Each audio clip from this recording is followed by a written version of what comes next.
কারণ হাদিস শরীফেও এসেছে এই রমজানুল করিমের প্রতিদিন ইফতারের সময় আল্লাহ তাআলা ৬০,০০০ জাহান্নাম থেকে মুক্তি দেন। সুবহানাল্লাহ।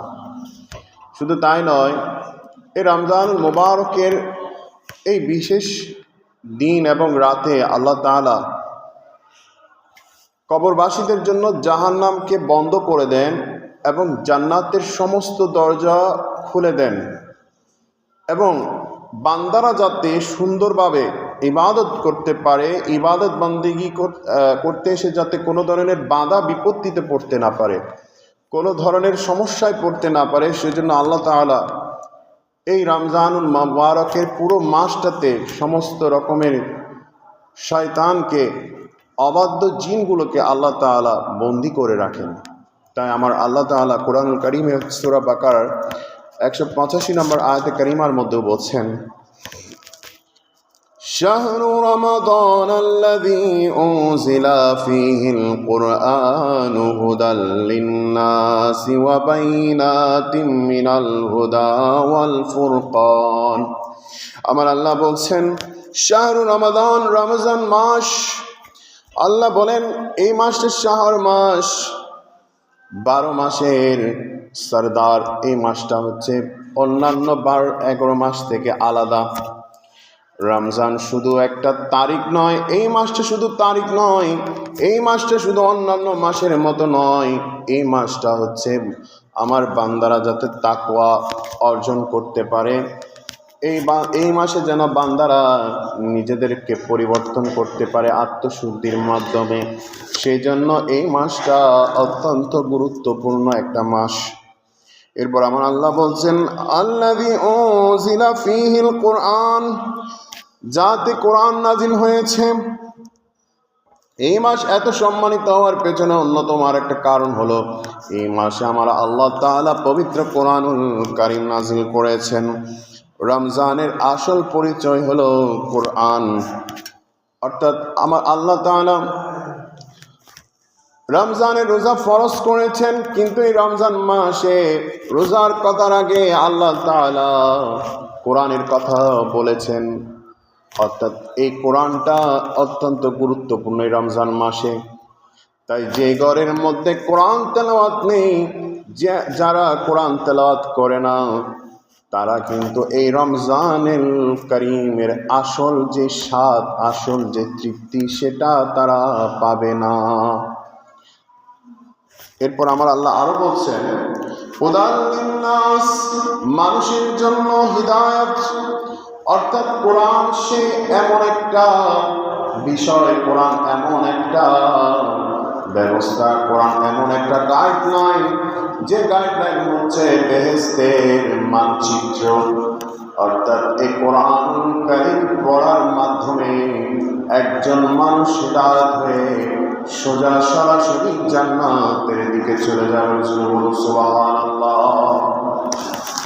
এবং আমার আল্লাহ আরো বলছেন অবাইনাতিন মিনাল হুদা, হিদায়াতের সুস্পষ্ট নিদর্শন সমূহ। অর্থাৎ এই কোরআন নিয়ে কোনো সন্দেহ করা যাবে না। এই কোরআনের সিদ্ধান্ত হবে আমাদের জন্য সর্বপ্রথম এবং সর্বশেষ সিদ্ধান্ত। আমরা আজ দেখেন এই কোরআনের সিদ্ধান্ত থেকে, কোরআনের যে ফয়সালা, এটা থেকে আজ দূরে সরে এসেছি, যার কারণে আজকে আমরা বিপদগ্রস্ত। আমরা কোরআনের সিদ্ধান্তকে বাদ দিয়ে নিজেরা নিজেদের মতবাদকে, নিজেদের মতকে আঁকড়ে ধরেছি, নিজেদের মতকে প্রাধান্য দিচ্ছি, যার কারণে আমরা যে কোনো জায়গায় আজকে কনফিউজড, যে কোনো জায়গায় আমরা বিপদগ্রস্ত, বিভ্রান্ত হচ্ছি। সেজন্য আমার আল্লাহ আরো বলছেন ওয়াল ফুরকান, এই কোরআন হচ্ছে সত্য মিথ্যার পার্থক্যকারী, যা হক এবং বাতিলের মাঝে, সত্য এবং মিথ্যার মাঝে দেওয়াল তুলে দিয়েছেন। অর্থাৎ এই মাসটা রমজান মাস, এই মাসে আমার আল্লাহ তাআলা অন্যান্য মাসের মতো নয়। এই মাসটা শুধু একটা মাস নয় কিংবা তারিখ নয়, এই মাসটা হচ্ছে এমন একটা মাস যে মাসে বান্দারা তাকওয়া বান হওয়ার জন্য একটা ট্রেনিং নেওয়ার একটা বিশেষ সুযোগ। অর্থাৎ এই মাসকে ট্রেনিং সেন্টারের মাস হিসেবেও বলা হয়, কারণ একজন বান্দা যাতে তাকওয়াবান হতে পারে, নিজেকে পরিবর্তন করতে পারে। এবং এই মাসে আল্লাহ তাআলা রোজার কথা বলার আগে কোরআনের কথা বলেছেন, কারণ এই মাসে আমার আল্লাহ তাআলা কোরআন নাযিল করেছেন। যে বান্দা বা যে ব্যক্তি কোরআন তেলাওয়াত করবে না এই রমজানুল মুবারকে, কিংবা কোরআনুল কারীম শিখবে না, বা যাদের ঘরে কোরআনুল কারীমের তেলাওয়াত নেই, সেই ঘরের বা পরিবারের সদস্যরা বা সেই ঘর বা সেই ব্যক্তি রমজানুল মুবারকের কোনো স্বাদ পাবে না। এবং এই কোরআন হচ্ছে হিদায়াতের একটা সুস্পষ্ট নিদর্শন। এই কোরআনটা হচ্ছে একটা মানচিত্র, যে মানচিত্রের মধ্যে আছে জান্নাতে কিভাবে আপনি যাবেন। তাই এই কোরআনকে যারা ধরতে পেরেছে তারাই একমাত্র জান্নাতে যেতে পারবে। এবং এই কোরআনটা হচ্ছে সত্য মিথ্যার পার্থক্য, একটা মাপকাঠি। এই কোরআনকে যে ধরতে পেরেছে, কোরআনুল কারীমকে যে নিজের মতো করে নিয়েছে, সে সত্য এবং মিথ্যার পার্থক্য করতে পেরেছে। তাই এই রমজানুল কারীমে আমরা বেশি বেশি কোরআন তেলাওয়াত করব, কোরআনুল কারীমের তেলাওয়াত শুনব, কোরআন তেলাওয়াত করব। আমি একটা হাদিস শরীফ পড়ছি, ইমাম বাইহাকি ওনার কিতাবও এনেছে হাদিসটি, মিশকাত শরীফেরও আছে।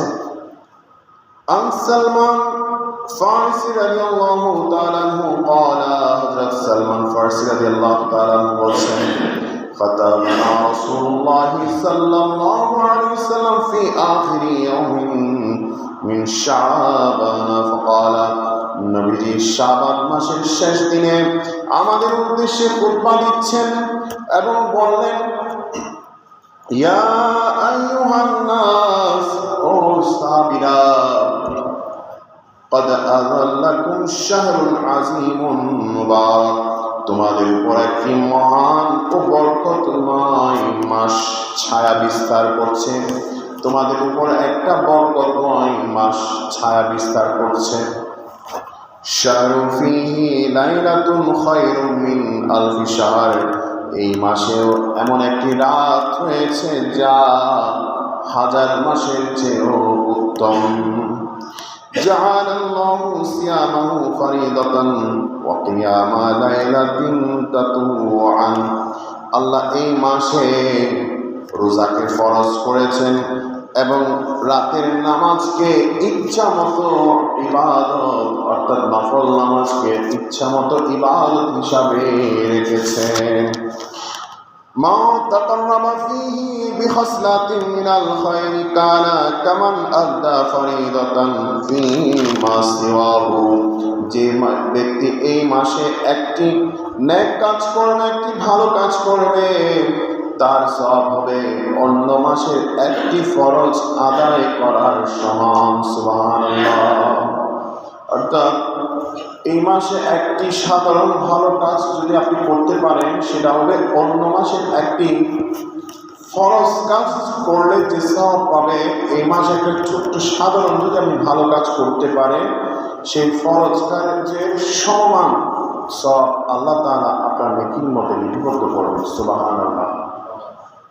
এবং আরো বলছেন, ওয়ামান আদা ফীহি ফরিদাতান কানা কামান আদা ৭০ ফরিদাতান ফীমা সিওয়াহু, আর যে ব্যক্তি এই মাসে একটি ফরজ আদায় করবে, তার সওয়াব হবে অন্য মাসের ৭০টি ফরজ কাজ আদায় করার সমান।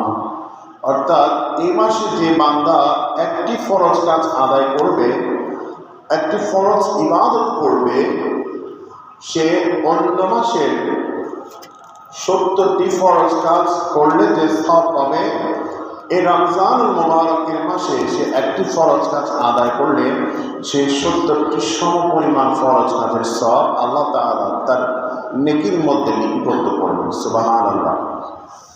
এবং আরো বলছেন, ওয়া হুয়া শাহরুস সাবরি ওয়াস সাবরু সাওয়াবুল জান্নাহ, এই মাস হলো সবরের মাস, আর সবরের প্রতিদান হলো, আমার নবীজি বলছেন, এই মাস হলো সবরের মাস।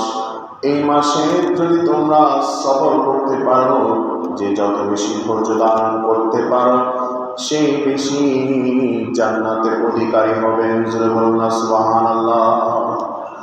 এবং والشهر المواساة والشهر يزاد فيه رزق المؤمن, এই মাস হলো সহমর্মিতার মাস। এই মাসে আমার আল্লাহ তাআলা সমস্ত মুমিনের রিজিকের মধ্যে বরকত দেন। তাহলে এই মাসটা আমরা জানলাম অন্য মাসে একটি ভালো কাজ, এই মাসে একটি ভালো কাজ করা অন্য মাসে 70টি ভালো কাজ করার সব আল্লাহ তাআলা এই মাসে একটি ভালো কাজ করলে সে সব দিবে।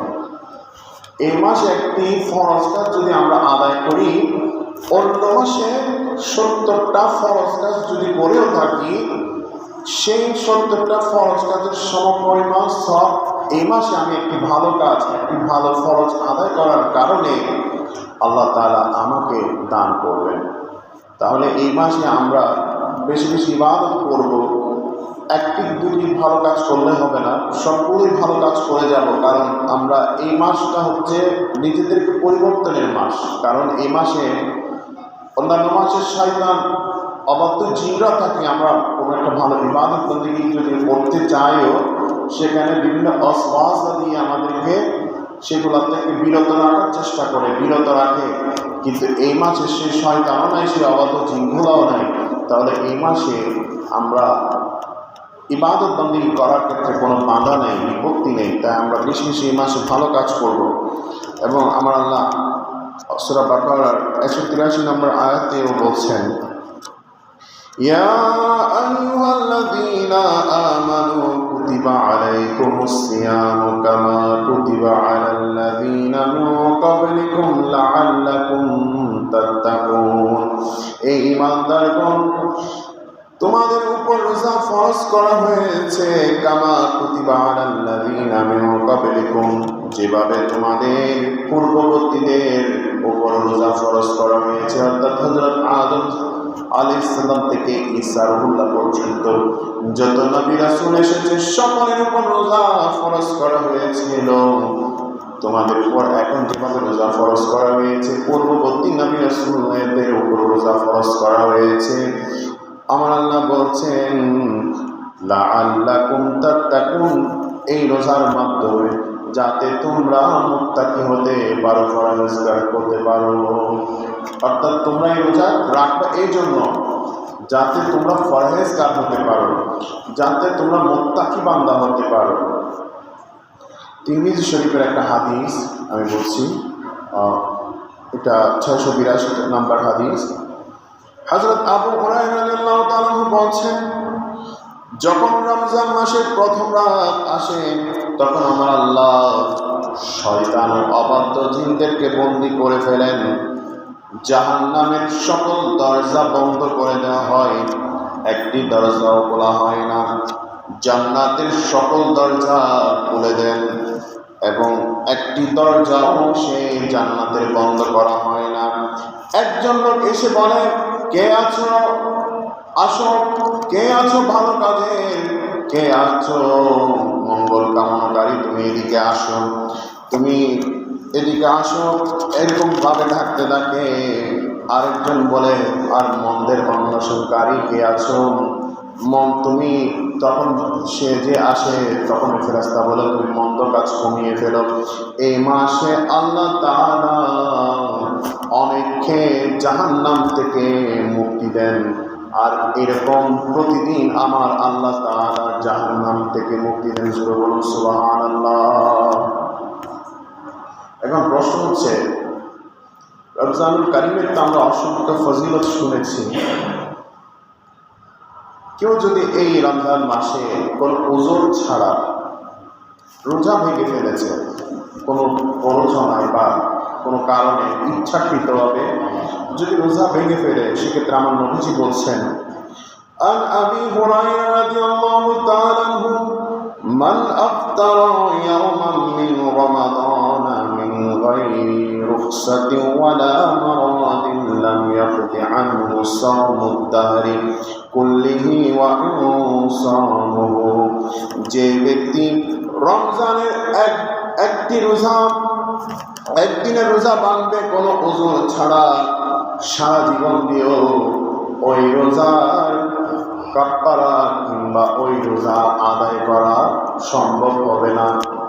অর্থাৎ কেউ যদি ইচ্ছাকৃতভাবে কোনো অসুস্থতা ছাড়া, কোনো ওজর ছাড়া, কোনো কারণ ছাড়া একটি রোজা, রমজানের একদিনের রোজা যদি ভেঙে ফেলে, সেক্ষেত্রে ওই রোজা জীবনে আপনি যত রোজা রাখেন না কেন, ওই রমজানের একদিনের রোজা আপনি কখনো পূরণ করতে পারবেন না। তাই এই আসল রমজানুল কারিমে আমরা নিয়ত রাখবো কোনো ওজর ছাড়া আমরা সবগুলো রোজায় পালন করব। এভাবে আমরা যখন নিয়ত করব, আল্লাহ তাআলা আমাদেরকে সে তৌফিক দেবেন। আমরা ইফতারির সময়ও আল্লাহর কাছে চাইব যে ইফতারির পূর্ব মুহূর্তে আল্লাহ তাআলা আমাদের জন্য একটা মুহূর্ত রেখেছেন, যে মুহূর্তটুকু হচ্ছে অনেক গুরুত্বপূর্ণ। অর্থাৎ সে মুহূর্তে বান্দা যদি আল্লাহর কাছে কোনো কিছু চায়, আল্লাহর কাছে যদি কোনো দোয়া করে, ফরিয়াদ করে, আমরা আল্লাহ তাআলা ওই ফরিয়াদ কখনো ফেরত দেন না। তাই ওই পূর্ব মুহূর্তে আমরা সবাই যে যার মতো চাই, চাওয়ার সাথে এই চাওয়াটুকুও চাইব যে আল্লাহ এই রমজানুল কারিমের 30টা রোজা যেন আমি পরিপূর্ণভাবে সুস্থতার শরীর নিয়ে যেন আদায় করতে পারি। আমরা এখানে খতবে তারাবিও পড়ছি। এই খতবে তারাবি অত্যন্ত গুরুত্বপূর্ণ। অর্থাৎ খতবে কোরআনুল কারিমের তারাবি, কোরআনুল কারিম পড়লে যেমনটা সওয়াব, কেউ যদি পড়ে সেক্ষেত্রেও একই সওয়াব। অর্থাৎ কেউ যদি কোরআনুল কারিম শোনে সেটাও সওয়াব, আবার কেউ যদি পড়ে সেটাও একই সওয়াব। তো আমার এখানে একটা হাদিস শরীফ এসেছে, কুল্লু আমল ইবনে আদম ইউদাআফুল হাসানাতু আশরু আমসালিহা ইলা 70 মা। অর্থাৎ আদম সন্তানের প্রত্যেক নেক আমলের সওয়াব বাড়িয়ে দেওয়া হয় 1 থেকে 700 গুণ পর্যন্ত রমজানুল কারিমে। অর্থাৎ আমার আল্লাহ তাআলা এই রমজানুল কারিমে যদি একটি ভালো কাজ করে থাকে, সেখানে বলা হচ্ছে 1 থেকে 70টাও দেওয়া হয় সওয়াব। আবার আমার আল্লাহ যদি দয়া করে 70 থেকে 700 গুণ পর্যন্ত বাড়িয়ে দেওয়া হয়। সুবহানাল্লাহ। তো সেক্ষেত্রে যদি আমরা হিসাব করি, আমরা যারা খতমে কোরআনুল কারিমের তারাবি পড়ছি, তারা যদি 30 দিনে 20 রাকাত করে তারাবি পড়ে থাকি, অর্থাৎ সে সংখ্যাটা দাঁড়ায় 600 রাকাত। আর এই 600-র সাথে যদি আমরা 700 গুণ সওয়াব যদি যোগ করি, সেক্ষেত্রে হয়ে যায় 4,20,000 নেকি। 30 দিনে আল্লাহ তাআলা আমাদের এই নেকি প্রদান করবেন। এই রমজানুল কারিম এত গুরুত্বপূর্ণ যে ইমাম আজম আবু হানিফা অর্থাৎ হানাফি মাযহাবের প্রতিষ্ঠাতা, তিনি এই রমজানুল কারিমে 61টা খতমে কোরআন অর্থাৎ কোরআনুল কারিমের খতম দিতেন এবং প্রতি রাতে একটি করে যে তারাবি নামাজ পড়তেন, সেখানে একটি করে কোরআনুল কারিমের খতম দিতেন। তো এই নামাজ অত্যন্ত গুরুত্বপূর্ণ। মা আয়েশা সিদ্দিকা রাদিয়াল্লাহু তাআলা বলছেন, নামাজ ছাড়া কোরআন তেলাওয়াত, অর্থাৎ নামাজ ছাড়া কোরআন তেলাওয়াতের চাইতে নামাজে কোরআন তেলাওয়াত করতে পারা বেশি উত্তম।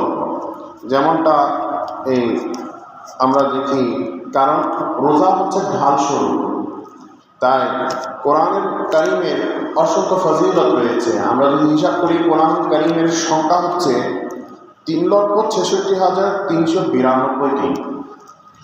আর একটি হরফের সাথে যদি আমরা 10টি করে নেকি যোগ করি, সেক্ষেত্রে হয় 36,63,920টি সওয়াব আমাদেরকে দেয়। একটি হরফ যদি 10 নেকি করে আল্লাহ তাআলা দেয়, সেক্ষেত্রে হয় 36,63,920টি। আর এই 36,63,920টি সওয়াবের সাথে যদি আমরা 700 গুণ যোগ করে থাকি, সেক্ষেত্রে হয় 256,47,44,000 নেকি আল্লাহ তাআলা আমাদের আমলের মধ্যে বরাদ্দ করেন। সুবহানাল্লাহ।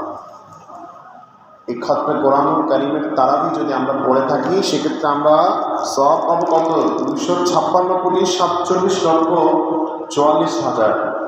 এই এতদিন পর্যন্ত কি আমাদের বেঁচে থাকা সম্ভব না, কিন্তু এই সওয়াবটুকু আমরা পাই একমাত্র রমজানুল কারিমের সাদকায়, রমজানুল কারিমে ইবাদত বন্দেগী করার কারণে সেই জন্য এই মাসটি অনেক গুরুত্বপূর্ণ। রোজা যারা আমরা রাখি, এই রোজার ফজিলত হিসাবে আল্লাহ তাআলা আমাদেরকে দিয়েছেন একটি জান্নাত। অন্যান্য ইবাদতও আমরা কিন্তু করে থাকি, অর্থাৎ ইবাদত কিন্তু আবার দুই প্রকার, একটা হচ্ছে জিসমানি আর একটা হচ্ছে মালি। জিসমানি হচ্ছে শারীরিক আর মালি ইবাদত হচ্ছে আর্থিক। আর রোজা এবং নামাজ হচ্ছে যেটা জিসমানি ইবাদত। সুতরাং এই রমজানুল কারিমের রোজা যারা রাখে তাদের প্রতিদান হিসাবে আমার আল্লাহ তাআলা একটি জান্নাত বরাদ্দ করে দিয়েছেন, যে দরজার নাম হচ্ছে রায়ান দরজা, যেটা দিয়ে শুধু রোজাকারীরাই যাবে, যারা রোজা রাখছেন তারাই একমাত্র ঢুকতে পারবে, আর অন্য কোনো ইবাদত বন্দেগীরা সেখানে প্রবেশ করতে পারবে না। আমি আরেকটা ঘটনা বলে শেষ করে দিচ্ছি। হযরত মূসা আলাইহিস সালাম, ওনার উপর দাওয়াত কিতাব নাজিল হচ্ছে, উনি 30 দিন রোজা রেখেছেন, প্রতিদিন তুর পাহাড়ে গিয়েছেন। একদিন হঠাৎ তিনি মুখে যেহেতু রোজা রেখেছেন দুর্গন্ধ বের হচ্ছে, খালি পেট, তো তিনি একদিন কি করেছেন, মুখ পরিষ্কার করেছেন, দাঁত পরিষ্কার করলেন, এরপর তুর পাহাড়ে গেলেন। বলছেন, ও মূসা, তুমি প্রতিদিন যখন আসতা এই তুর পাহাড়ে, তাওরাত কিতাব যখন আমি তোমার কাছে নাজিল করতাম, তখন তোমার মুখ থেকে যে সুগন্ধটা বের হতো সেটা আমার কাছে মেশক আম্বরের চাইতে বেশি প্রিয় লাগতো। আজকে হঠাৎ কি হলো, আজকে তুমি তোমার মুখ দিয়ে ওই মেশক আম্বরের সুবাস কেন পাচ্ছি না? তখন মূসা আলাইহিস সালাম বলছেন, আল্লাহ, আমি প্রতিদিন আসছি, খেয়াল করলাম আমার মুখ দিয়ে প্রচুর পরিমাণ দুর্গন্ধ বের হচ্ছে। আল্লাহ, আমি সেজন্য আমি আজকে দাঁত পরিষ্কার করে এসেছি, যেহেতু আমি আমার আল্লাহর সাথে কথা বলবো, দূর পাহাড়ে তাওরাত কিতাব নাজিল হচ্ছে, সেজন্য আজকে পরিষ্কার করে এসেছি, যাতে এই দুর্গন্ধ মুখ নিয়ে আপনার সাথে কথা বলতে না হয়। কিন্তু আমার আল্লাহ বলছেন, মূসা, তোমার ওই মুখের দুর্গন্ধ আমার কাছে এত প্রিয় লেগেছে, এটা আমার কাছে মেশক আম্বরের চাইতেও বেশি সুগন্ধময় লেগেছে। তুমি আরো 10 দিন রোজা রাখবা, আরো 10 দিন রোজা রেখে এখানে এই তুর পাহাড়ে আসবা, এরপর সর্বশেষ যে তাওরাত কিতাব সেটা আমি তোমার উপর নাজিল করব। সুবহানাল্লাহ। অর্থাৎ হযরত মূসা আলাইহিস সালাম রোজা রেখেছেন 40টা। এভাবে আমাদের পূর্ববর্তী যারা নবী ছিলেন ওনারা কেউ রেখেছেন 3টা, কেউ রেখেছেন 10টা, কেউ 50টাও রোজা রেখেছেন। মূসা আলাইহিস সালাম তিনি রোজা রেখেছিলেন 40টা, আর প্রত্যেকটা আসমানি কিতাব নাজিল হয়েছিল কিন্তু এই রমজানুল কারিমে। সহিফা বলেন, তাওরাত কিতাব বলেন, জাবুর কিতাব বলেন, প্রত্যেকটা কিতাব এই রমজানুল কারিমেই কিন্তু নাজিল হয়েছে। তাই রমজানুল কারিমের সাথে প্রত্যেকটা আসমানি কিতাবের একটা সুন্দর একটা সম্পর্ক আছে, যে এই রমজানুল কারিম, কোরআনুল কারিম যেমন নাজিল হয়েছে, প্রত্যেকটা আসমানি কিতাবও নাজিল হয়েছে। তো আমি একটা এই রমজানুল কারিমের কিছু আপনাদেরকে মাসালা বলে শেষ করে দিচ্ছি। যেমন রোজা ভঙ্গের কারণগুলো আমরা অবশ্যই জানি, তারপর আমি বলছি, কেউ যদি ইচ্ছা করে বমি করে সেক্ষেত্রে ওনার রোজাটা ভঙ্গ হয়ে যাবে। আবার সে বমি যদি আবার কেউ গিলে ফেলে সেটা একদম ভেঙে যাবে।